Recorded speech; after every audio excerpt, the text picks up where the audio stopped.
Hello, hello, everyone.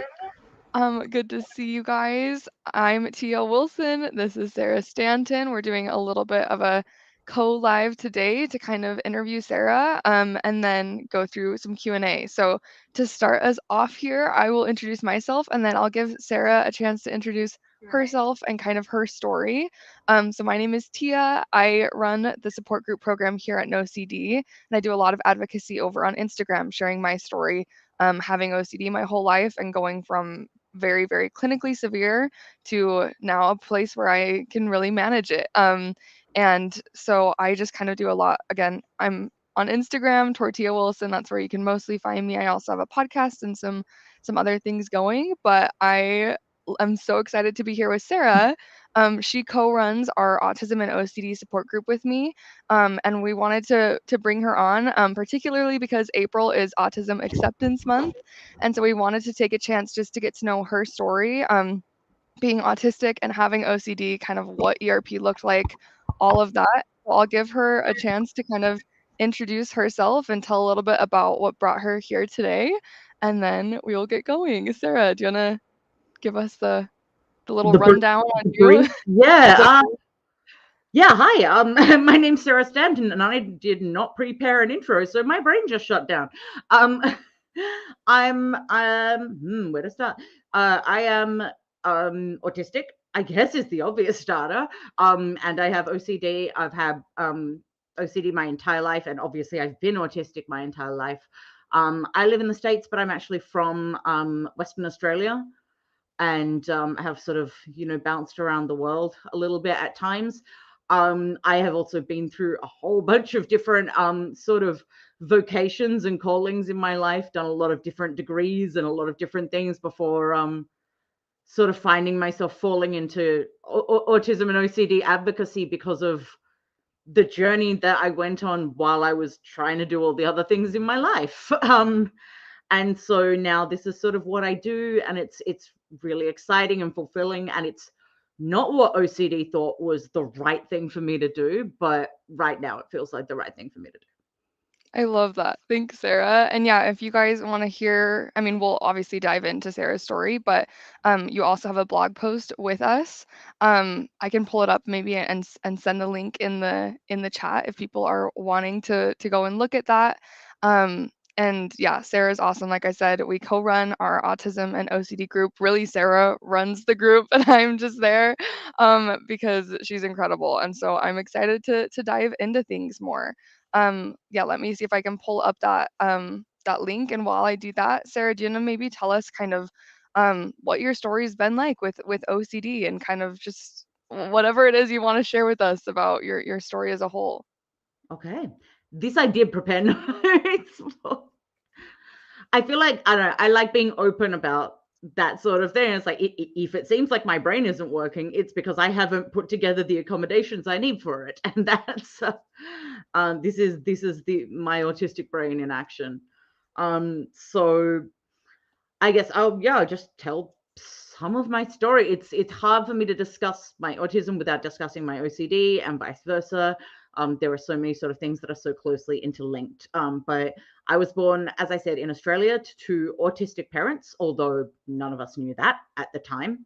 And in fact, a whole lot of my family is autistic to the point where um, my uncle is a doctor, and he once described our family as riddled with autism, which which is so offensive. But now that's what like we used to describe it because it's hilarious. Well, I'm always Um, telling you you need to embroider that on a pillow or yes, something because that's just riddled. riddled. It's such a gross word. It's so awful. But I'm the only one in my family I know of who has OCD. Which seems really unlikely. I'm sure there must be some, and they don't know yet, or we haven't worked it out yet. But I don't have any memories of being autistic without also having OCD. That's just been my life, my entire life. One of my earliest memories is this is in the blog article, but it was of coloring in a picture of Ariel, the Little Mermaid. And I always colored her in the movie colors every single time. And this time I felt sort of rebellious and reckless. So I decided to color in different colors. And when I was done, I cried for half an hour because it felt wrong. I couldn't explain why, but it just felt so wrong. So that's sort of like my very first introduction to some of my OCD. I also have ADHD, but I didn't find that out until 2018, and I didn't find out, most of these things until really recently.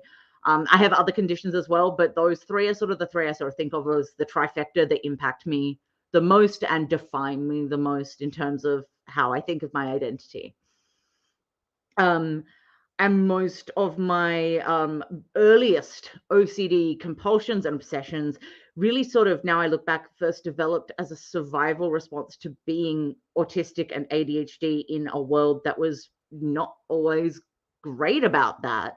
Totally. And so even now, like the compulsions I still find the hardest to shake, the ones that come back the easiest are the ones that developed as coping mechanisms and ways to sort of survive and get by and not be ostracized. So I stood out, like, as I mean, I always kind of have. I have a bird on my head right now. But, but I was like a gifted child. I skipped kindergarten and was put straight up. I was often doing, schoolwork that was like grades different to the other classes, which is great for your academics, not so great for managing social skills or managing anxiety. Totally. And also sort of set me up for a ton of perfectionism. So, there were some sky high expectations that happened for me. I got a lot of praise for getting good marks, but that taught me that I had to get good marks to get praise. And, like, it would be a case of, I would bring my report card home and it would have like 13 A's and 1 B. And I would get praise for the A's, but it'll be, but what about that B? That's a problem there. And so I really internalized these ideas of my self-worth relying on me being smart and ahead. And OCD picked up on that in a really, really big way. And would, it was, OCD effectively tried to keep me safe because it went, well, perfectionism is what like makes the world work for you. So you have to do it more. Otherwise, you will be rejected and so on. And sort of similarly, like social interactions set me up for perfectionism as well, because it's like I was so isolated and ostracized that it's like, if you learn OCD behaviors that help you, like, people like you better, then you do them more and you reinforce them. You do more and more over time. And similarly, like all of that sort of perfectionism also helped me survive in a family that had like a lot of intergenerational trauma. So I was in a position where OCD was helping me. So it was very easy to buy into what it was saying. And the biggest way it did this was actually to latch onto my mask. So a backdrop, like, I don't know, for the folks who don't know what a mask is, masking is when an autistic person basically learns how to fake being a neurotypical person, to sort of fly under the radar and to pass as I keep doing scare quotes and they're not in like the right side. There we go. Normal. And you can get really good at, I'm a very good at masking, but it takes often quite a severe mental toll. So OCD would latch onto my mask. It would, it would always be looking over my shoulder in any social interaction and encouraging me to hyperanalyze it and shaming me if I got something wrong and yeah, just really being very obsessive about the way I interacted with people. And it worked. That helped me mask better, which helped me in some ways survive better in society, but at the cost of my OCD getting worse and also, Totally. lack of self-esteem, lack of self-worth, lack of, all of that. So I was referred for an autism assessment when I was 7, which was because I started giving flying lessons to a whole bunch of the school. There were 10 years later, there were kids at that school who had not yet been born when I did that knew about Sarah giving flying lessons. Oh my gosh. I kind of love that. Absolutely iconic thing, but like it was clearly that was the thing that made them go, this kid is not quite what the other kids are. Well, of course not. You could fly. Thank you. Thank you for validating 7-year-old me's conviction that was true. That's so awesome. So, and I always like to point that out because I think it gives an idea of the flavor of autistic person I am and I was. I was not your stereotypical monotonous STEM obsessed. So I was super imaginative. I was a fantasy world fairy tale kind of child. I was hyperverbal. I still am. That's obvious. I was obsessed with words and stories. I was the kid who was writing sonnets in math class and like inventing my own language, Tolkien style, and like walking around like insulting people in my own made up language. Not a good way to avoid bullying, by the way. I was also like a constant mimic. I can still recite entire sort of musicals or movies by heart. This accent that I have that's like not quite Australian, not quite like British, not quite. It's because I watched so much British TV as a kid that the accent stuck. And even now Australians are like, how long have you been in the country? I'm like, 7 generations. And I had no sense of personal space. I had to have a chart on my wall that said when I could hug people, because I couldn't understand that it wasn't okay to just run and hug complete strangers. So like I was just a loud, excitable, in your face kind of kid with a dad who is a professional clown. Wow. Yes, for real. Who is also autistic, by the way.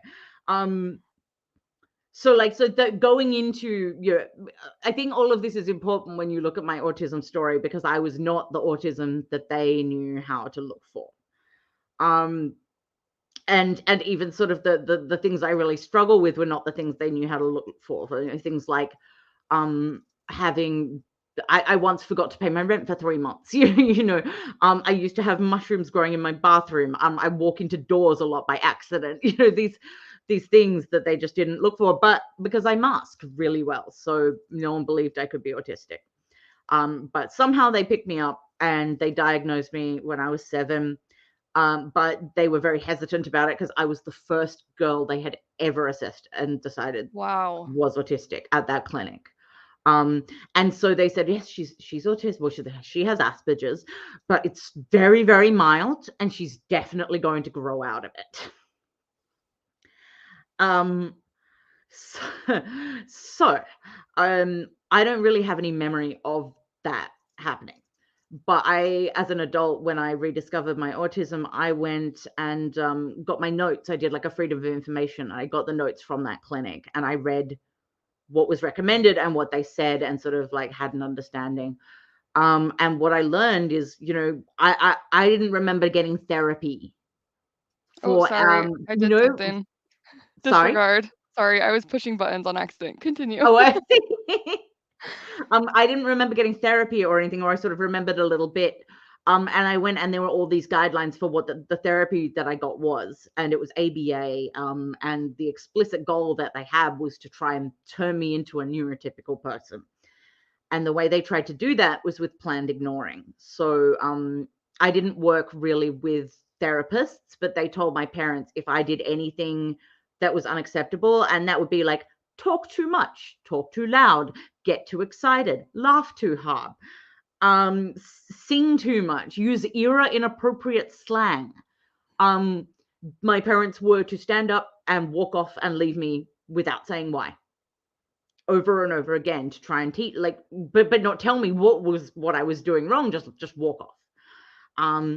So have I mentioned I have major abandonment issues? And that meant that was really just this perfect environment for my OCD to thrive in. Because my experience was that like I would just be happy and normal, having fun and being myself, and all of a sudden people would leave, and I wouldn't know why or how to make them stay. And so I developed a really major compulsion that I've had my entire life, which I call the judges, which is that I started compulsively imagining people watching me so that I could do things in a way that would gain their praise. And I still do it even to this day. If I'm cooking or something, or if I'm doing a dance, I'm imagining someone watching me and going, wow, she's cooking really well. Like, but I would imagine trying to do things perfectly, because that's what they would, that was what they would want me to do. And so it was like I invented I basically, going through this process of this planned ignoring taught me that like love was conditional. And so I created a way to give myself love, which was the judges, but it too was conditional, which is just really sad, I think. And again, it's just like a massive thing for like OCD to latch onto.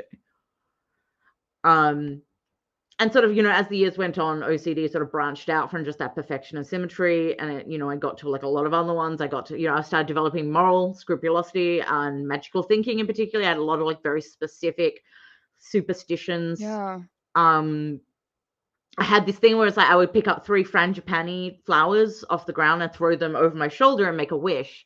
And for a long time, I wished, I just wish to succeed in my creative things that I want to do. I don't care what else it takes. I don't care. Like, I don't care about my health.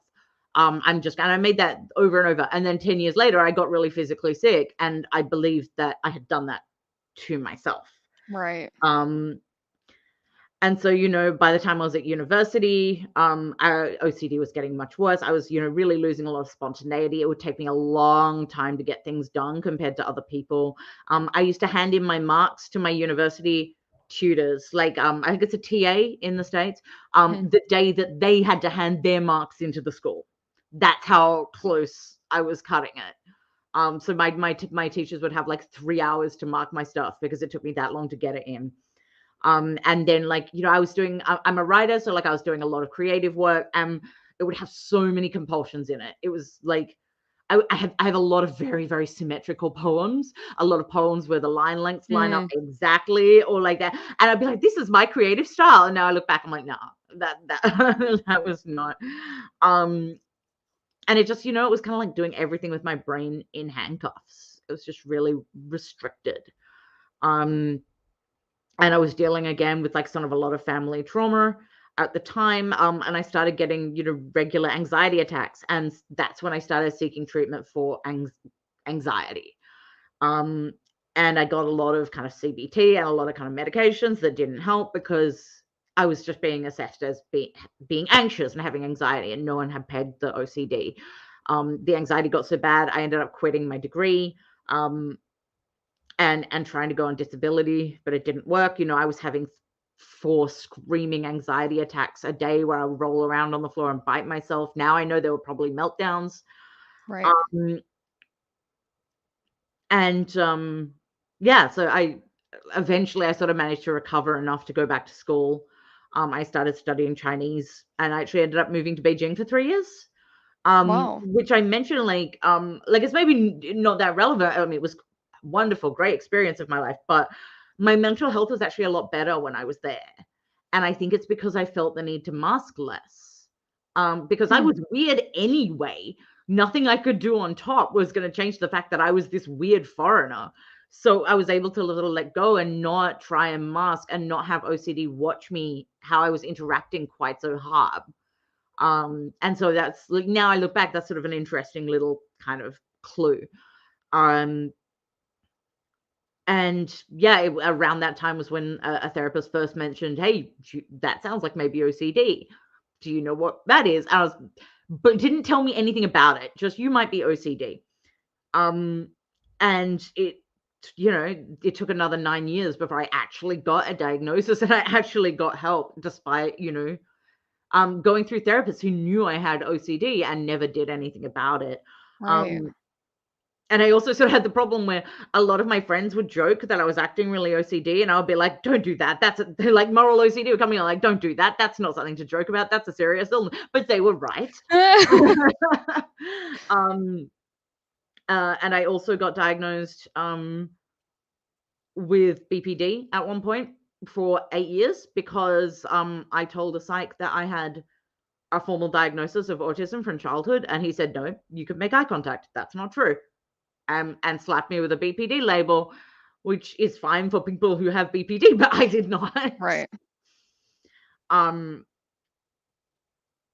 then sort of, so I made too many notes about this in advance. No, I love it.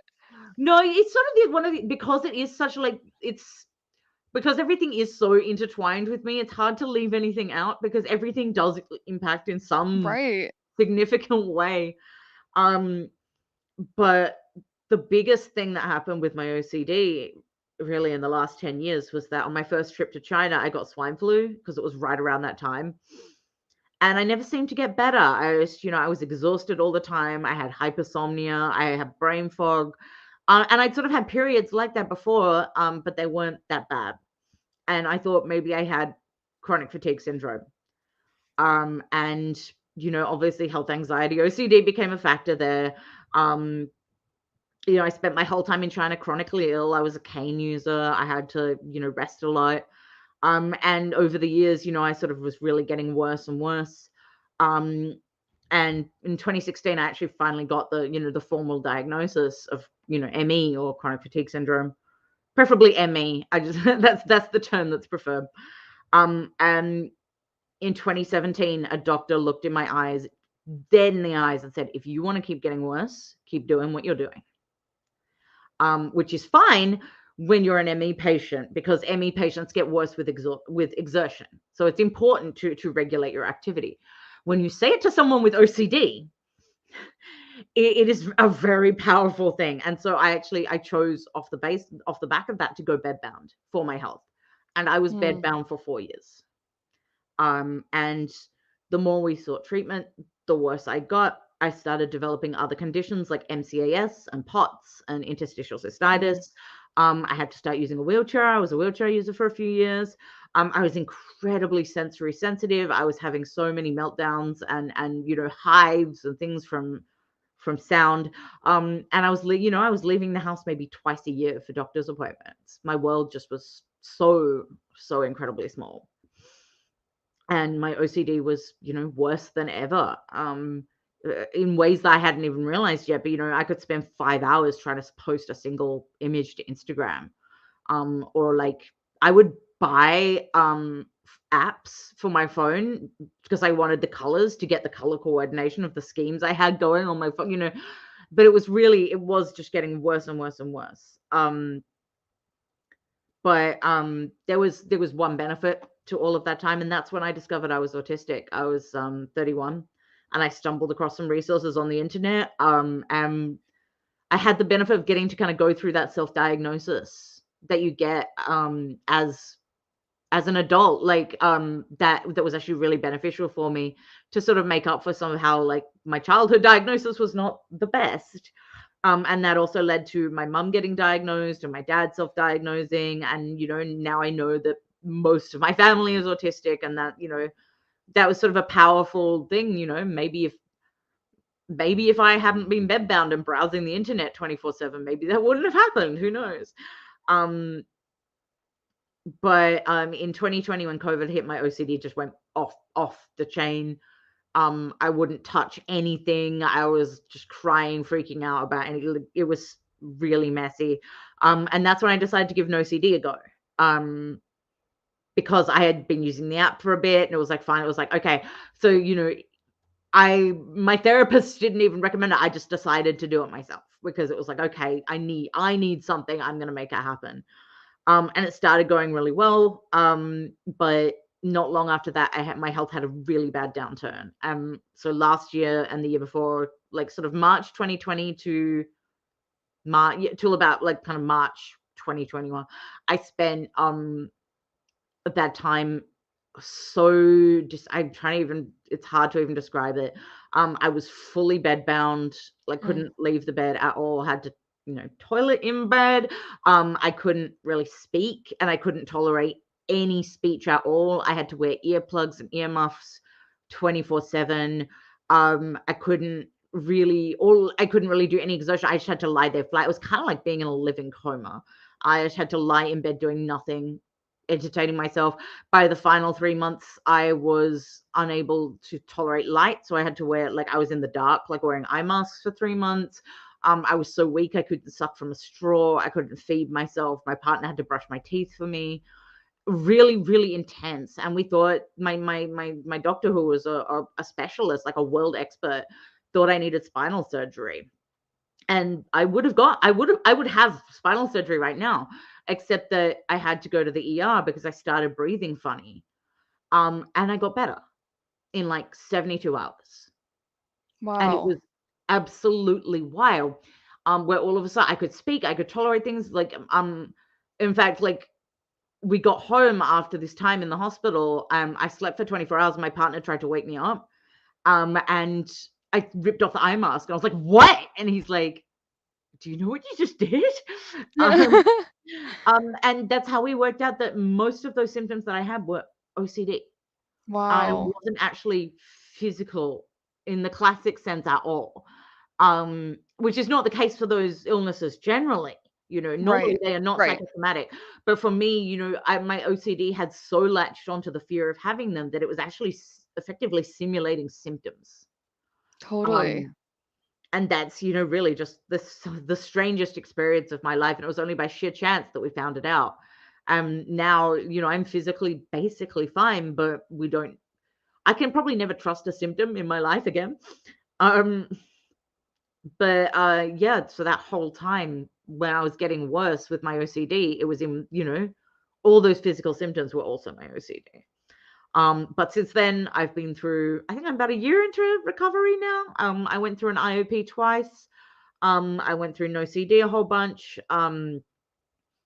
I had like a lot of sort of fears going into it.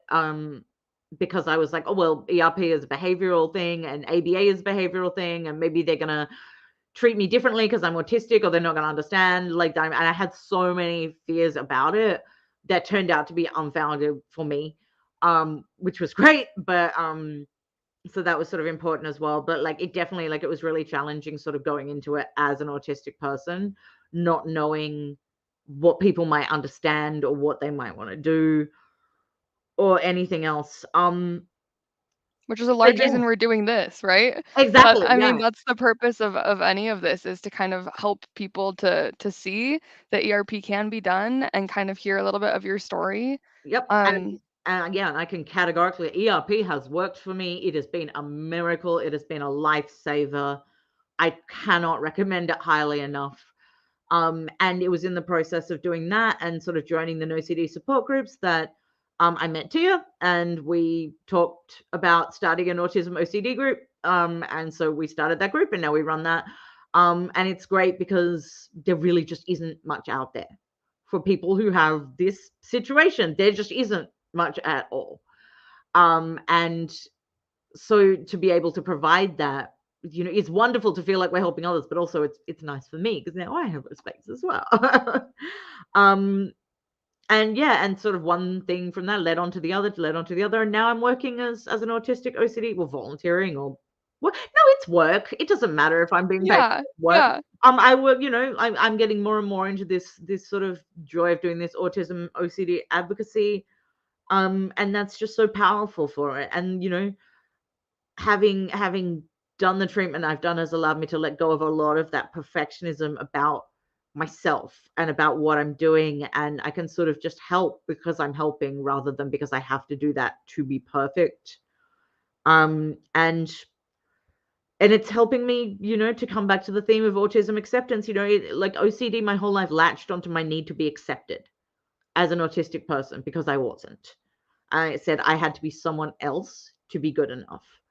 And now, doing this work and being on the other side of sort of everything that's happened, I can practice, accepting myself, in a way, sort of just, being myself and being joyful about being myself is an exposure, and that's the best exposure. Yeah, I love that. I think that something that happens when you're neurodivergent is you often are into like kind of externally placing your worth, right?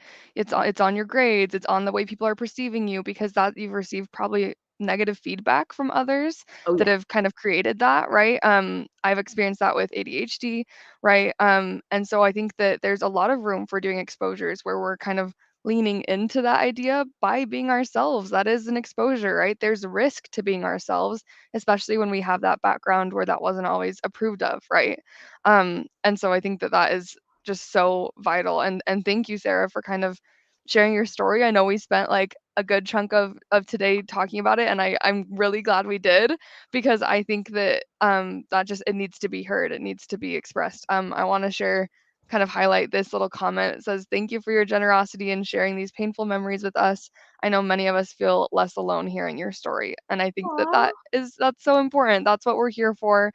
We want to make sure that, people, who are here at NoCD or who have, this co-occurring, are autistic and have OCD, we want to make sure that you guys have resources and people to turn to and an understanding, that you aren't alone. That's the goal. And so, yeah, thank you. What we'll do now, um, is just kind of turn into some of these different questions that are in the chat. Yeah, There's a whole lot of really, really absolutely. great ones.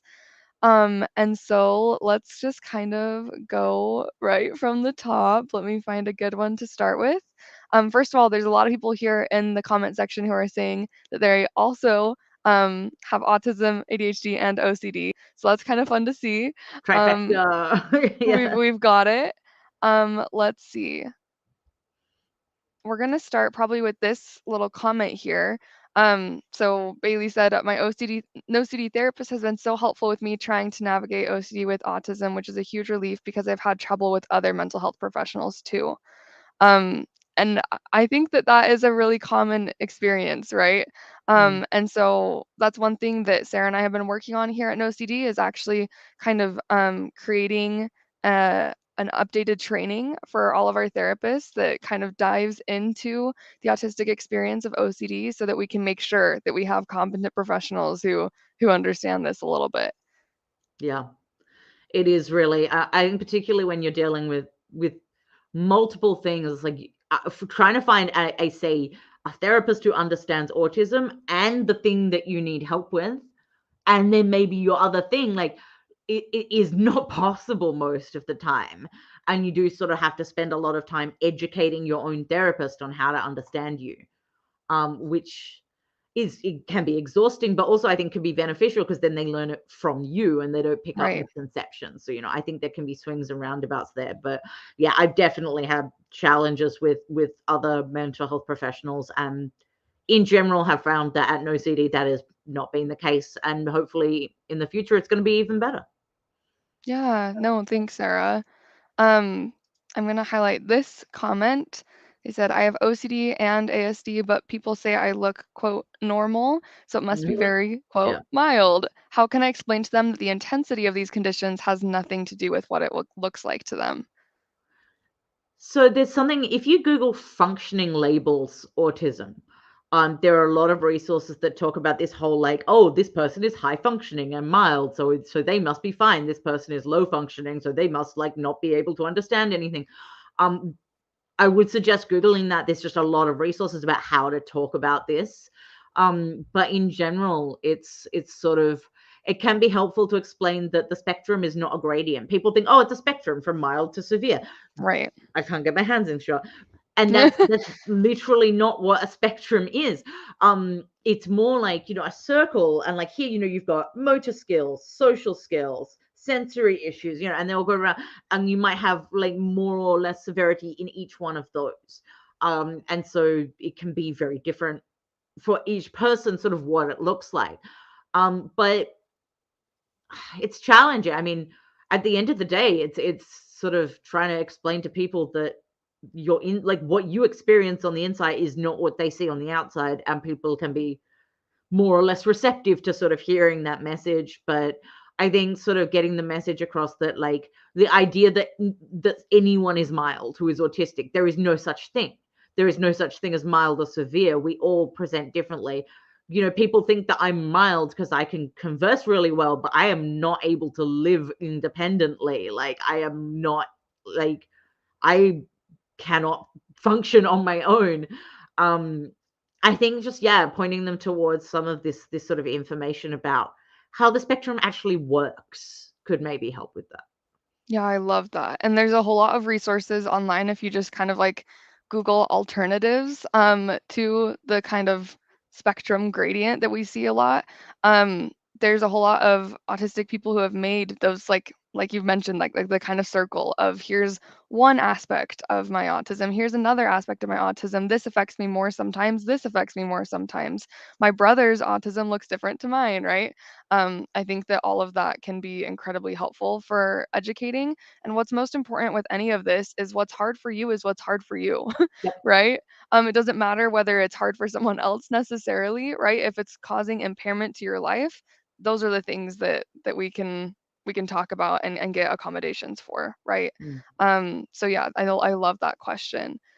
Mm. I want to, so someone asks, do you have ADHD or autism? I am both. I say am. It's called identity first language, which is often preferred in autism circles, but I also say it for my ADHD. So yeah, no, I'm both. I was diagnosed autistic when I was 7. I was diagnosed ADHD when I was somewhere around 30, 32, I think. Because I was sort of looking at it and going, there are things that are happening in my life that aren't like don't seem like they are caused by anything else. And so I went and got that adult diagnosis and trial medication, and it worked. So, yep, pretty sure I'm both. But that is incredibly common. Autistic people, I think they estimate like 50 to 70% of all autistic people are also ADHD. So it is almost the majority of us who are sort of have got both of those going on. Yeah, no, thanks, Sarah. And yeah, there's also something to bring up is even those who are, autistic who don't have ADHD still experience executive dysfunction, Oh yes. right? And so often there is an overlap in those communities. We kind of like cousins where you're able to benefit from Mm. skills from both. I definitely, as someone with ADHD, benefit a lot from the autistic voices and space. And I think that there's a whole lot of overlap and kind of a lot of similar things that are working for both people. And so that's also something just to mention. Yeah, that's a great question, Clay. And also your profile picture looks Oh wow. atrocious. Oh wow. I hadn't noticed that. The what is it? A burger with donuts? I can't even process it. It is a burger with Oh donuts. my word. I mean, I'm kind of here for it. Let's see. This is a really interesting question. How can someone with OCD and or ASD be normal or neurotypical? Do you have any thoughts here, Sarah? They can't. I mean, that well, I mean, not okay. I'm going to leave aside the word normal because I don't think it means anything or is helpful to anyone in any way. Um, No. but by definition, if you have OCD or if you're autistic or both, you are neurodivergent. Oh, sorry. You are not neurotypical. That's just how it goes. I I think when I was talking before, like usually like if I'm saying the word normal, it's coming in very big, hefty scare quotes because that's other people's perceptions. I can definitely fake being normal or neurotypical up to a certain point, but I will never actually be neurotypical. And that's why like all of that therapy that was aiming sort of to turn me into a different person who was neurotypical was never going to work because that's not possible. Um, so yeah, if you're autistic, if you have OCD, you are neurodivergent. You can never be neurotypical. I'm actually not sure if you drop below the clinical threshold for OCD, whether or not you would then be defined as neurotypical. That I am not sure about. But basically, it comes down to like these are conditions that are represented in the structures of our brain. They are inherent in how they present. That didn't make any sense, but yeah, you can't. Well, you, and you can fake it, but usually at the cost of your mental health. right. Well, Um, and not only is it not possible, it's not the goal, right? yeah, yeah. Um, What n- like you could not normal, pay me to be neurotypical. yeah. Like not gonna happen in a million years. I love being autistic. I love being me. I can take or leave the OCD, but um, but that yeah, the one caveat is I'm not sure how you would define it if someone who has OCD was like dropped below clinical thresholds Yeah. and stayed that way for life. I don't know if you would then say that person is now neurotypical, but in general, neurodivergent is neurodivergent and neurodivergent is great. Yeah, and normal doesn't always mean healthy or you or good for you, right? We have a lot of really unhealthy things that are normalized in society, and so that's not the Mm, goal, right? It is important to. I think there often is this kind of need or desire to be perceived as normal, and a lot of times that comes because of the rejection that you've experienced before from society and the yep. way that you've been told that you are wrong. but you're not, right? That's the message of the autistic spaces all the time, is that this is not wrong or anything. It's just this is you, right? And so I think it's always important to recognize that what's perceived as normal in society does not mean that it's going to be best for you or even healthy, right? Mm.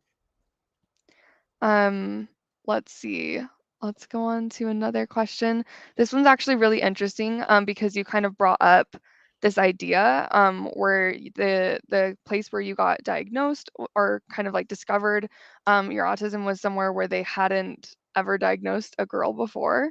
And so I think that that's a really important thing to bring up, just kind of the way that girls really struggle when it comes to getting diagnosed or any type of support. And so this is, how do I test for a diagnosis of ASD as an adult female with an OCD diagnosis already? Do you have any thoughts here? Yeah, I have helped many people at this point go through and get assessed and get a diagnosis. I don't think it's significantly different if you have OCD or if you don't. Um, there are a few resources that I always recommend. One is the Samantha Craft. I don't know if Tia can pull that up and pop it in the chat, but it's the Samantha Craft female autism checklist, and it's not great because it is very enforcing a gender binary, but the list is incredible. That list is the reason I know I am autistic today, because I stumbled across it one night. It was like, whoa. Um, so like I think the first thing is, just to just sort of go through that journey of discovery and go through the self-diagnosis process. I think that it's important to do that before you decide if you want to go and do formal diagnosis, so that you have an understanding of yourself and how you feel you're autistic. um a lot of like I think there's a Hannah Gadsby joke that she talks about, like showing up at her assessment and the person saying, well, I don't think that you can be autistic, blah blah blah, and her turning around going, no, excuse me, I can, because of this and this. Here, I have a binder. And he was like, the autism runs strong in this one. So I think it's important to do that research. The difference is that when you have OCD, it's important not to sort of get into research reassurance too much. So what I tend to recommend to people is to set timers when it comes to how much you're researching, and generally just sort of be careful that, like, if you're getting a bit obsessive about trying to work it out, if, like, am I autistic or not, maybe take a break for a little bit, but just be mindful that this is something that the need for certainty around your autism is something that your OCD can latch onto. But that doesn't mean you can't go and do that research and familiarize yourself. You just have to be mindful about how you're doing it. If you decide that you would want to seek formal diagnosis, the best advice is usually to research for a place that has experience treating adults and or treating women and girls. Because if you just go to your average place that is just used to treating children and just used to seeing boys, you tend to just not it tends to just be a waste of your money, because you don't get any more certainty because they don't even know what they're looking for. So, and that's, again, like, it's really important, I think, to research and find a place that you feel like you can that is worth going to, and that they are going to understand and know how to recognize autism in a person like you. um that's a different link to the one I use, but it should be right. um Okay, hopefully I just did a quick Google search, and so no, no, hopefully no, that's no a worries. reputable source. It should be fine. But yeah, and then go ahead and sort of, have your assessments. But yeah, I think just the important thing is do your due diligence, do your research, get to know yourself. Self-diagnosis is also an opportunity to learn more about yourself, and to appreciate things about yourself you might not have otherwise, and maybe learn to make accommodations for yourself you might not otherwise. But just be mindful when you're doing that research, that you don't let OCD latch on. Yeah, thank you. And I think there are some other questions about that diagnosis, and I think you covered a lot of them. And so, yeah, no, thank you. That was awesome. I want to kind of highlight this question. Um, so someone said, "Wait, so is my brain permanently wired for OCD? That sounds like a nightmare." Um, and so I think this is a really important place to add a little bit of education. I think Yeah, that definitely. um, while our brains, are often, wired the way they are, they're still doing research on the way OCD shows up in the brain. Um, our brains are also very plastic when it comes to things like OCD. And so, kind of the way we talk about recovery is the OCD is kind of always going to be there to an extent, but that doesn't necessarily mean it has to be the forefront of our thoughts. So, Mm, for instance, I used to test very, very high on the scale. They sometimes do what's called like the Yale Brown scale. And it's just a way of measuring OCD. It's not an exact science, it's subjective. But mm, I was always a 37 out of 40. So that's very, very clinically severe, really not in a place where I was functioning.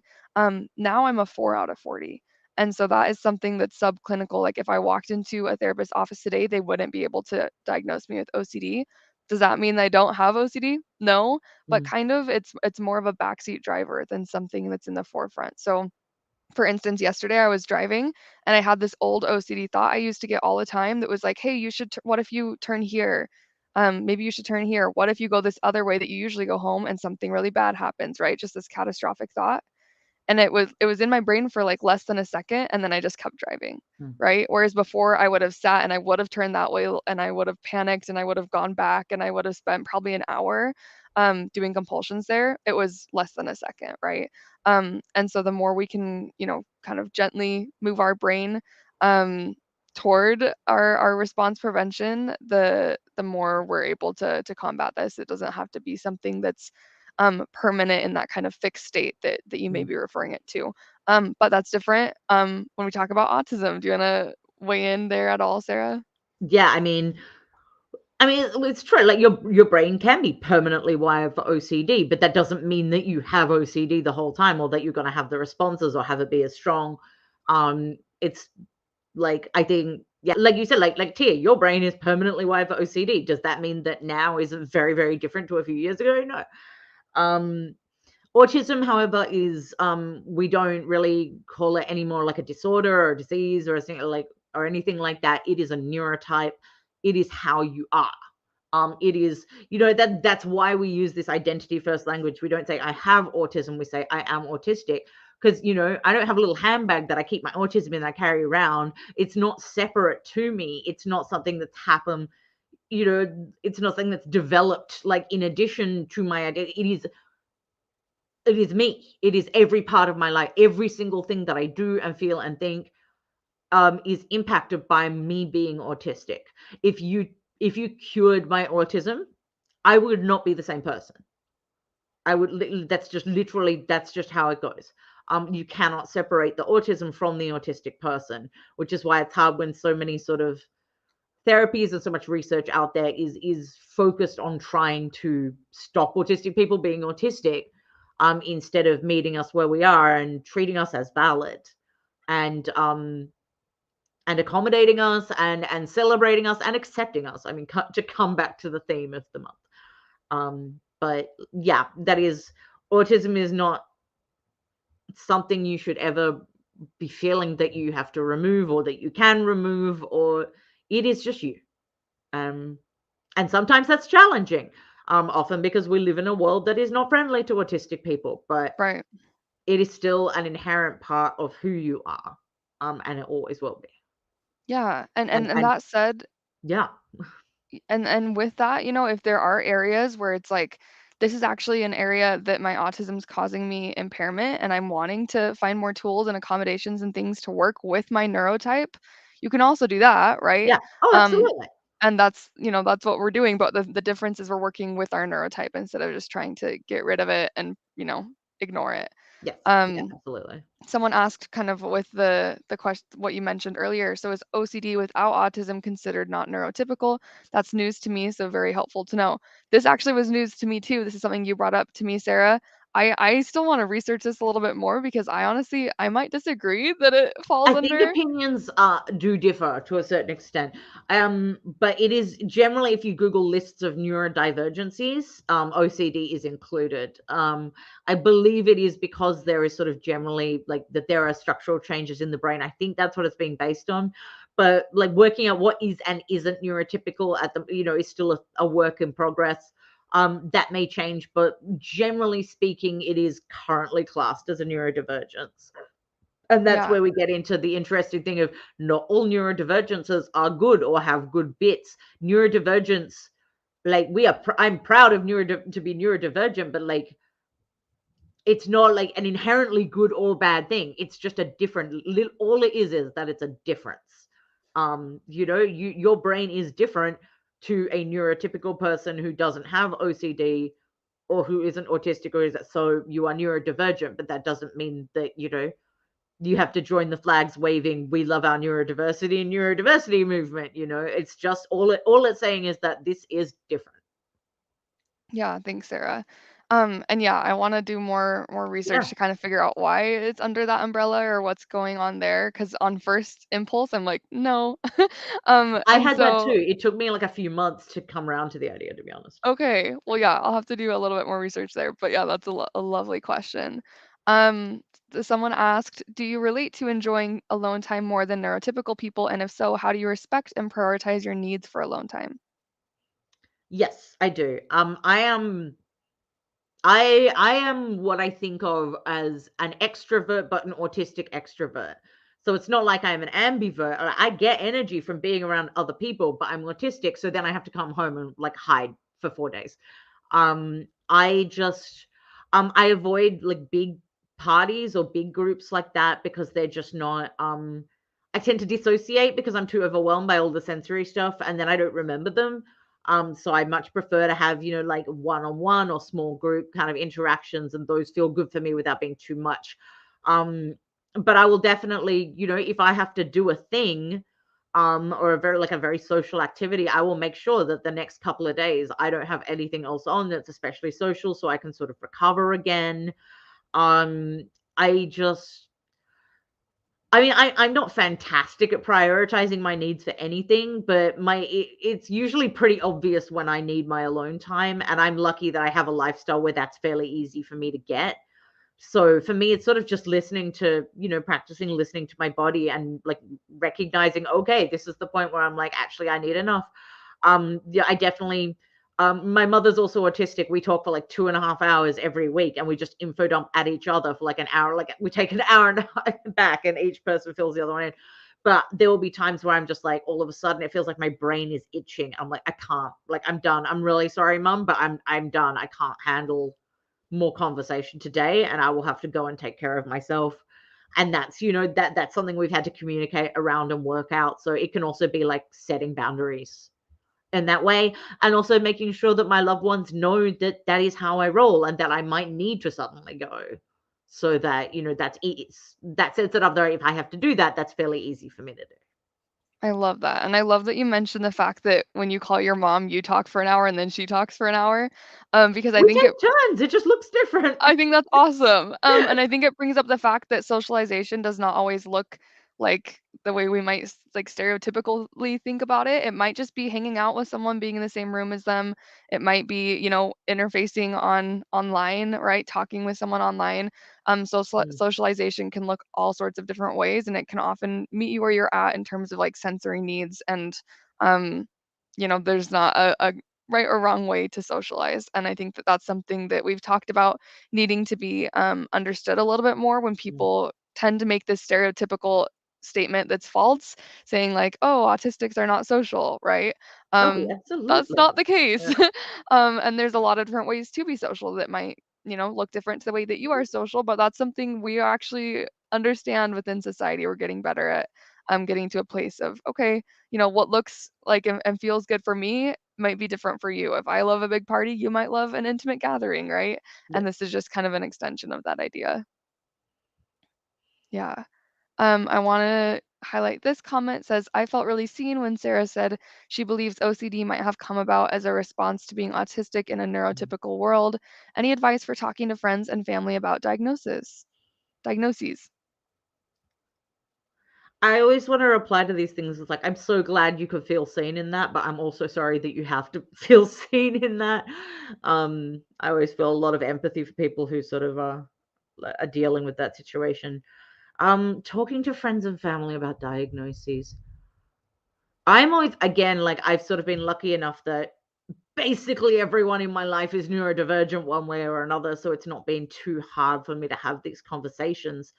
It depends, so much on like what your friends and family's perceptions of autism or OCD or other conditions are, what misperceptions they know, like how much you have to unteach them so that you can teach them new things.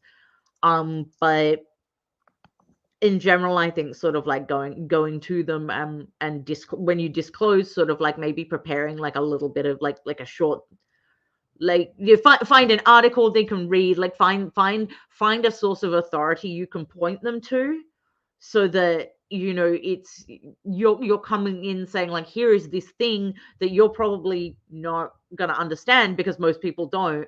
Here are the resources I would like you to read about it. um and I think, putting up boundaries, like if they're responding to you with, ableism, or if they're saying things that are really unhelpful to you, being prepared to put up those boundaries and say, hey, like that's not how I want to have this conversation about this with you. And giving them time, and giving them, like sort of time to come round to the idea, without like letting them walk all over you and how they're treating you in the meantime. I mean, ideally, we just tell people and they get it, but that's not always the way. So I think just sort of having a certain degree of sort of preparation on how you want to handle it, and then being mindful that you don't OCD about the preparation. But I mean, my position in my life is that if someone can't accept me as XYZ, or whether that's autistic or OCD, then I don't want them in my life. For me, it's very black and white. I will cut people off fast, because I'm not like, if you can't do the work to accept me, then I can't do the work to accept you not accepting me. But that's not always the easiest decision to make. So I think it's just sort of going in a way that allows you to take care of yourself throughout it. Yeah, I love that. And I think it's important to know too, oftentimes you don't have to make your own content for these things. There's some Yes, really cool yes, resources of exactly. people in the community. Hopefully this is one of them. Hopefully this is something you can point friends and family to. And um yeah, one thing I was going to mention too is that in just a couple weeks I'll also be doing a similar Mm. discussion with Mary, getting the chance to talk about the way as an autistic person, her OCD has impacted her life. And so stay tuned for that. It'll be in 2 weeks from now, Mm. same time. Um, we are really short on time here, but I Oh, wanted to highlight just two I quick feel bad that I questions. talk so much. Can we not go longer? Oh, we can go a little bit over for sure. Um, and so let's highlight. Um, this is a good one. How might you help someone who has autism and OCD but who isn't able to communicate as functionally, and isn't able to understand the concept of OCD? This is something that I saw someone else mention as well. And so yeah, when there is that difficulty communicating, any thoughts here, Sarah? The answer is I don't know, but I'm actually working on it. Because one of my friends, her daughter is a non-speaking autistic person who who may very well have OCD, but it's challenging for us to tell because we do have that communication difficulty. This girl doesn't have sort of any AAC or communication methods like that set up. So we're trying to work out, okay, what are the steps forward in that. Right now it's already like trying to find information about autism and OCD at all is nigh on impossible. To try and find it for non-speakers, or for people with, higher communication difficulties, there is barely anything out there, but I've actually been researching it recently. So the best I can say is I don't know yet, but I am on the hunt to try and work it out, because I am not sure. Because then as well, like, how do you do treatment? How do you handle ERP when there may be like issues around granting consent?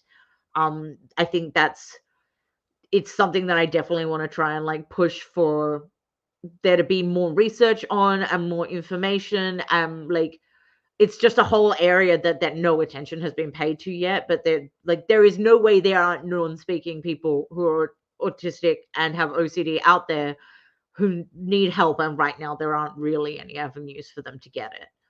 Um, so yeah, I am sorry that I don't have a more fruitful answer for that, but Well, and I wanted to bring up here too that often not, I mean, one thing we've talked about a little bit is the fact that oftentimes the lack of communication is not the lack of comprehension, right? Yes, And so there can sometimes be some things we can do in terms of ERP that are not needing, that kind of spoken that's true. That is true. understanding. One thing you've sent me recently is an article kind of highlighting the fact that some types of ERP may work better for brains than having like discussions about their OCD. Do you remember something like that? Yeah, yeah, there's been a fair amount sort of out there that's found that behavioral ERPs are more effective for autistic people than the cognitive kind, which I do kind of side eye a bit because they always think behavioral stuff works better for us,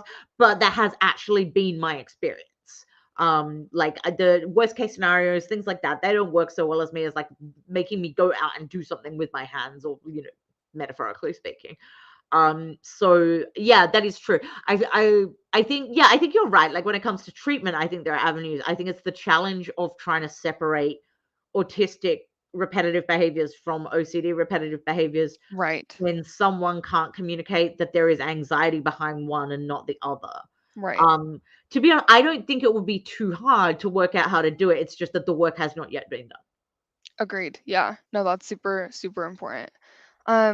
Let's see. I'll go to a couple more questions really quickly. Um, Someone asked, I have OCD and definitely need alone time to recover from time spent to others with others. Is this common in OCD?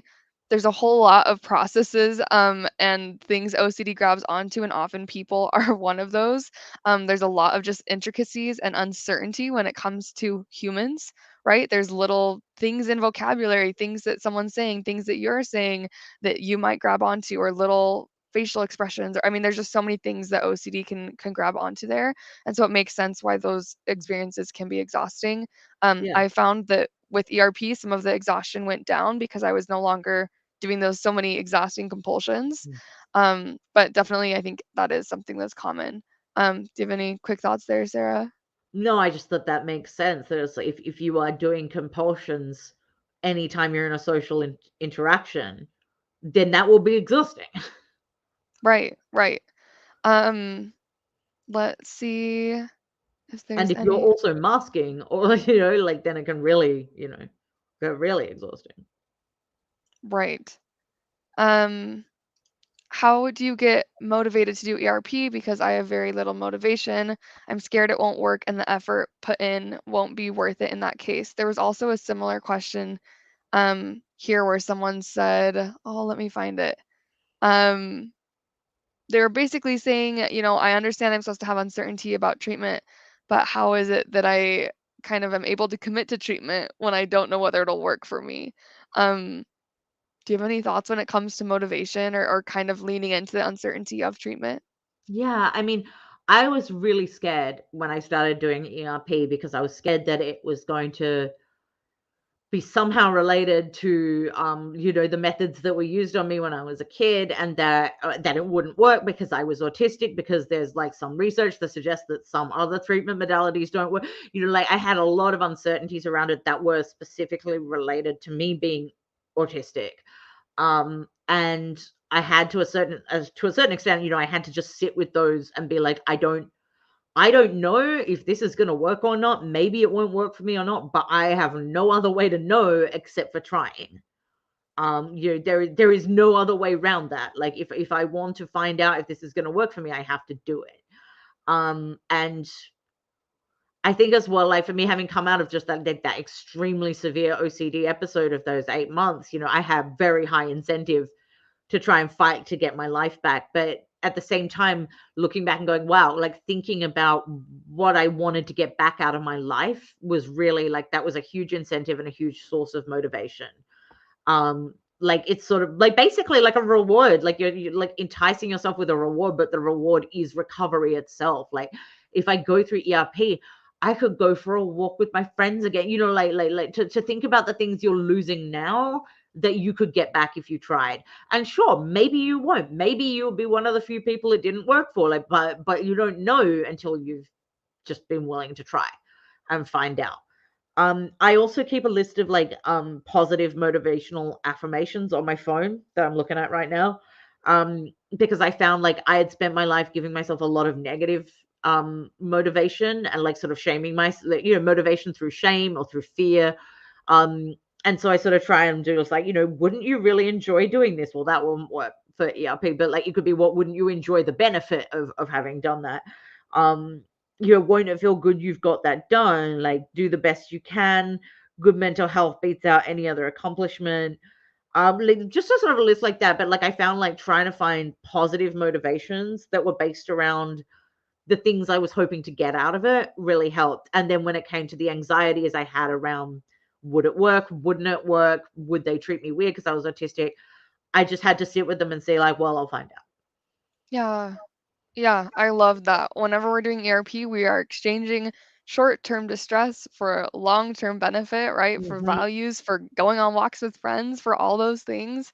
And so oftentimes people ask, how do I get courage? Like, how do I motivate? How do I do these things? And the answer is that we don't just magically wake up one day feeling the motivation or feeling the courage, right? We build that with each Yeah, ERP we it's do. a So we practice. start small and we practice, and we might not feel motivated at all to do it, and we might just feel like we're wasting our time, right? But we take the risk because we've seen that there's a lot of research that's shown that ERP can be effective. So even when we don't know for sure whether it will work for us, we recognize the fact that sometimes that comes because we've experienced other forms of therapy that didn't work for us.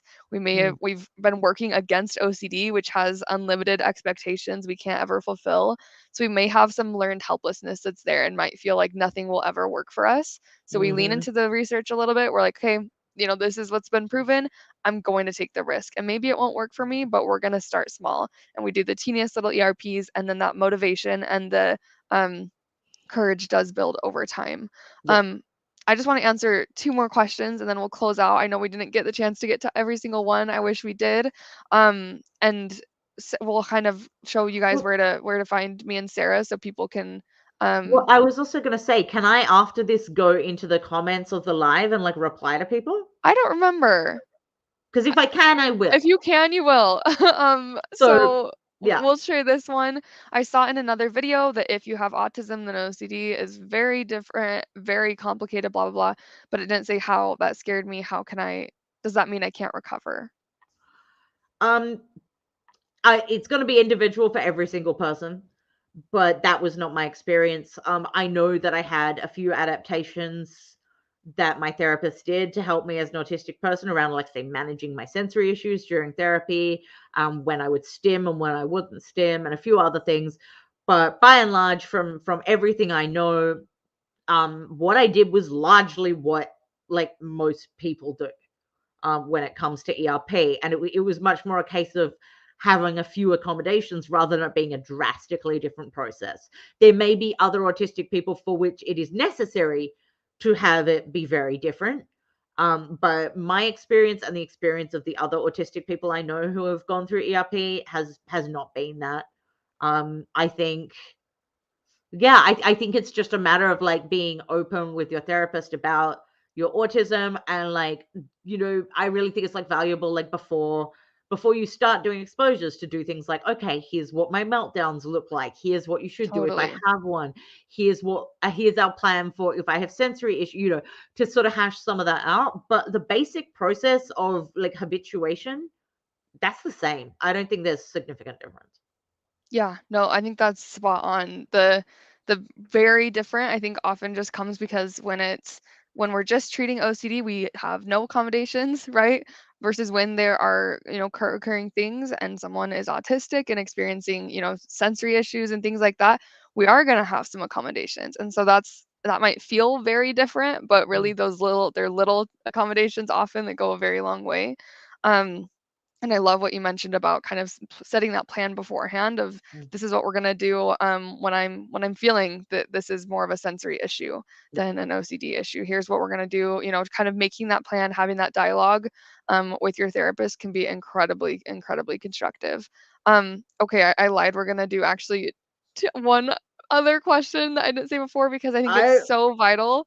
I'm like, please no, let's just keep going. You know what, Tia? Do you have to leave? You just leave. I'll tell her. I'll answer. You'll just be here all day. I could see it. Oh, But absolutely. Yeah, I speaking would be really of, much. do you have a hard time differentiating between fixation and obsession? Any tips? Um, this depends on what is exactly meant by fixation. Are we talking like hyperfocus or Probably special like a interest? hyperfixation or special interest. Hyperfixation. Okay, yeah. Clay, let us know if that's the wrong interpretation. Um, I mm, I don't, but then it's complicated because OCD latches onto the things you care about most, which is often your hyperfixations and your special interests. And so they can often work in tandem. Maybe, maybe I will start off doing something. I don't know. I'm researching something or I'm writing a project because I love it and that's my special interest. I'm interested, but then OCD latches on and I get a lot of perfectionism compulsions around it, but they're still two separate things. It's just that one tends to, glob onto the other. Um, there's a tip that a friend of mine recommends that I really like, which is if you can walk away for 5 minutes and not feel anxious, that's often a good, sort of tip that like it's more likely to be, if you don't feel anxious if you take a break, then it's more likely to be hyperfixation or special interest.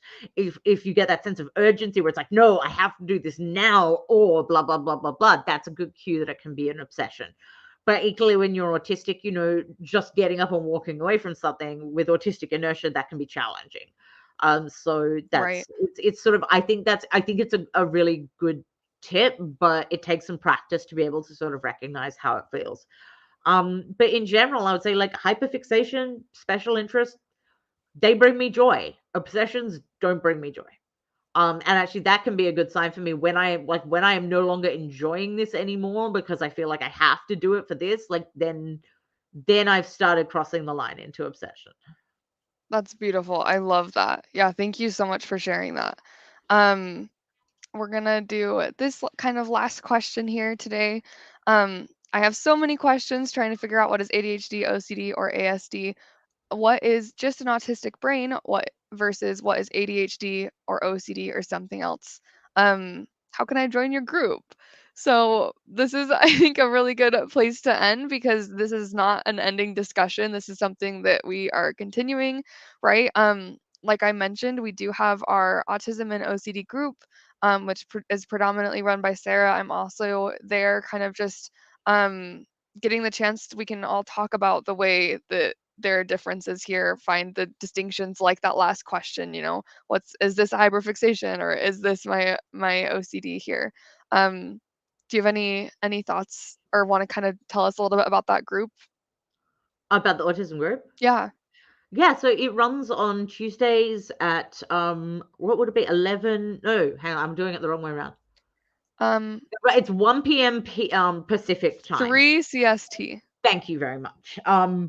You do have to be an OCD member to participate.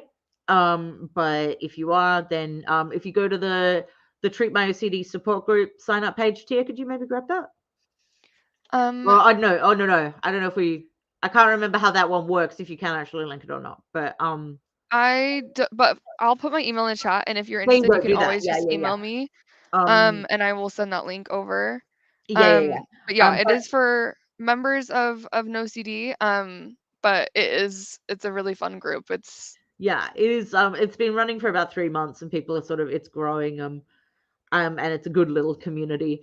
When it comes to questions, trying to figure out what is ADHD, OCD, or autism, this is probably of all the things I have ever gone to an ERP therapist, any of my ERP therapists with questions about, it's been this.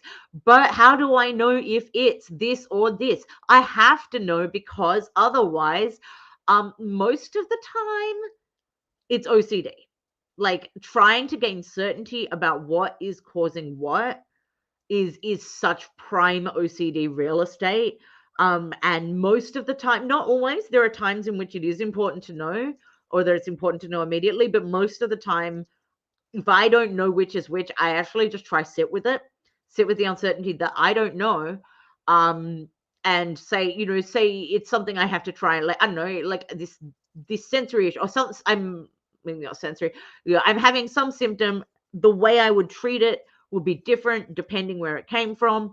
Um, but rather than like having OCD latch on and have me seek certainty about trying to work out which thing it is, just pick one and try it. If it doesn't work, pick another one and try it. Find out, experiment. The more we try and fixate on what is what, especially when like those divisions, for diagnoses, they don't exist in our brains. It's all one big mush. Like, it's not always clear cut.